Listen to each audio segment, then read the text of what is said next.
Hello everybody, welcome back to That's Football. This is your latest football transfer news with me, Mark Goldbridge. And are we about to see the unthinkable happen? If you think the summer transfer window's been interesting already, what about Isak to Liverpool? An update from Fabrizio Romano. I say no, this can't happen. But also we're going to talk about Malik Fofana. Chelsea and Liverpool going head to head on that. Liverpool also getting a message from Trent about how the training's better at Real Madrid.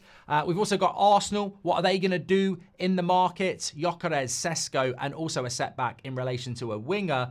And Newcastle about to make a decent double signing that I think might go under the radar. We'll talk about that. But let's start off with what would be unthinkable. I don't know how Liverpool would do this apart from if the player said to Newcastle, "This is my dream move. I want to go now," and it's Isak. So Fabrizio Romano has been talking about Isak and Liverpool and the possibilities, and he's had this to say: it is the dream since day one for Liverpool to bring Isak to Liverpool. However, it would be complicated and remains complicated, but he has certainly been on top of Liverpool's list since January as their primary target for the summer. So you would assume in that sense that there has been some sort of approach, negotiations, feeling out. Now remember, Isak's 26 at the start of the season in September. So he is at that point where he might look at it and go, I ain't getting any younger. I do want to play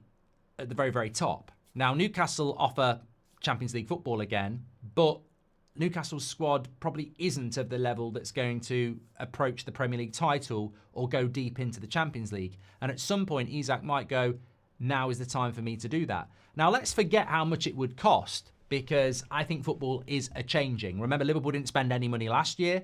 They're in the Champions League last year. They're in the Champions League this year. There's a lot more revenue coming in than there was maybe 2 or 3 years ago, and Liverpool have boxed clever. They're also going to make some money by moving people on. So this is a deal I think that Liverpool could do. Let's put it this way. If Newcastle said, OK, let's talk, I think Liverpool could talk, and we'd obviously be talking over £100 million.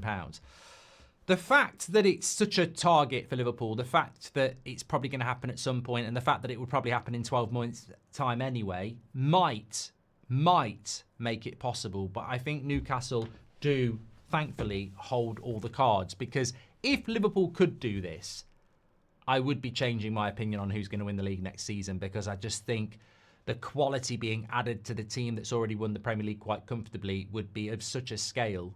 I mean, it's the one area of the pitch where I think Liverpool, Isak would be a match made in heaven.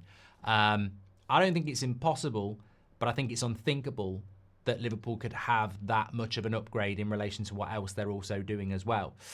Let's keep our eyes on that and see what happens. It can happen, but I think Newcastle are in a position where they can stop it.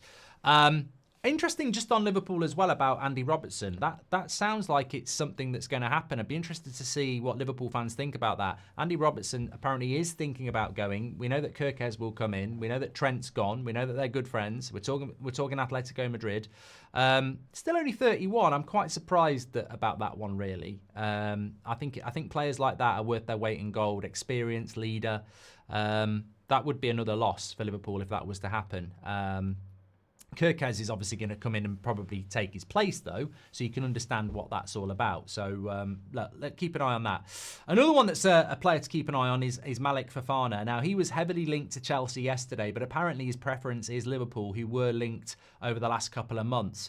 Lyon, wide player. Not sure what the price tag is, but again, it could be another intelligent purchase for Liverpool, especially if the rumours around Luis Diaz persist. So keep an eye on that. It's a player that Chelsea are really trying to advance very, very quickly, but Liverpool apparently are interested as well. And let's not forget, there's also Ekitike, who Man United are sniffing around now, but there is talk of Liverpool and Chelsea with that.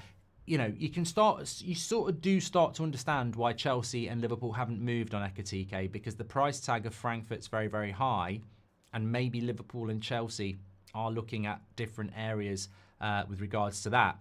One club that's going to probably have to look at a different area is Arsenal. I think Nico Williams was a dream target as they look to bring a winger into the club. But obviously, we didn't feel like Barcelona and Nico Williams was going to be a story revisited this summer. But it has, certainly, in a very big way. Personal terms apparently been agreed between Nico Williams and Barcelona. There's talk of a contract so far advanced to those talks. There's talk about a contract till 2031. Which leaves negotiations with Bilbao and Barcelona. So it looks like Arsenal are going to have to move away from that because even the most staunch Arsenal fan is going to admit that Nico Williams and Barcelona is going to be a dream move for Williams. So Arsenal are going to probably have to move on from that. Where would they move on? It's interesting because I was talking to Terry on the Football Terrace about this just a few minutes ago. If Arsenal's target is to bring a winger in, you don't then not get a winger because you didn't get Nico Williams. There has to be an alternative because you're never getting Nico Williams if he signs for Barcelona. So you have to have an alternative and you've got to spend that money because the way football is going now, I see teams are building super squads. They're building 20 players that are all first teamers because they're earning so much money and there's so many games and you've got to be competitive in the Champions League, the Premier League, your domestic trophy. I think Man City are doing this. I think PSG have done it for a while. I think Liverpool are starting to do this. I think Arsenal need to do it as well. You cannot go, we didn't get Nico Williams, put the money in the pocket and leave it. They've got to pivot to a different target. Absolutely, 100%. It'd be interesting to see where they go. I mean, look, I still think Rodrigo would be worth a go. Not completely settled at Real Madrid. Might not suit Alonso. Might fancy a move. Weirdly, I don't even think someone like Garnacho at Manchester United would be a terrible signing for Arsenal. I know some Arsenal fans would be against it, but what I'm saying is there is a market out there for wide players, and if that's what they're looking for, I think you have to go and do that type of a deal. Just on Gyökeres, a little bit coming out that Juventus are willing to match the wage offer that Arsenal and Man United would do. I'd be very surprised if you went to Juventus, but you never know. Oh, God, I don't know what I'm yawning for. It's Gyökeres. Gyökeres makes me yawn. Definitely. It's just a drama. I want Arsenal to sign their striker, basically. Sign your striker, make the domino effect go, and then everyone else can get theirs, basically. That's what I want to see happening there. But talking about forwards, I really do like this story, and I am very interested in clubs beyond Chelsea, Liverpool, Man United, Arsenal, City. You know, I'm interested to see what clubs like Villa, Newcastle, Spurs, etc. are going to do this summer. This story caught my eye and I like it, and it's something we've mentioned a little bit before. So the Telegraph are saying that Newcastle have opened talks with Brighton over the signing of Brazil forward João Pedro and also Sporting Lisbon's Ivorian Coast centre-back Diamonde.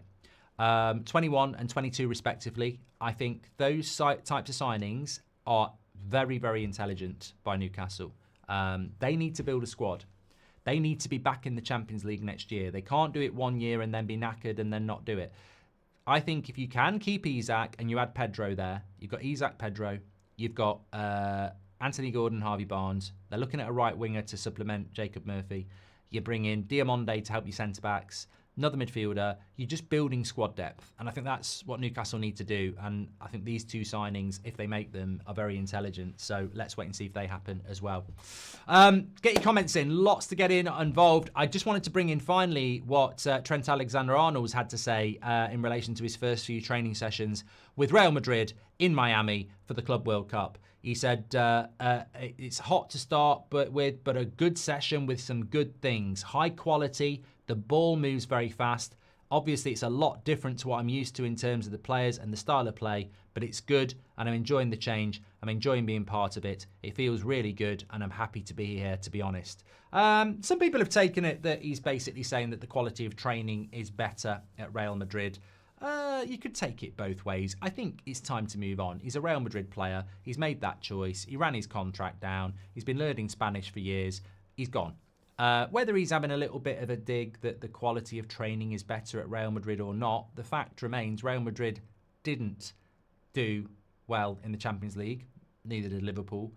Real Madrid didn't win the La Liga. Liverpool won the Premier League. So, you know, let the battle commence next season on who's better, Liverpool or Real Madrid. Thanks everyone for watching. Smash a like on the video. Get your comments in. I'll speak to you on the next one.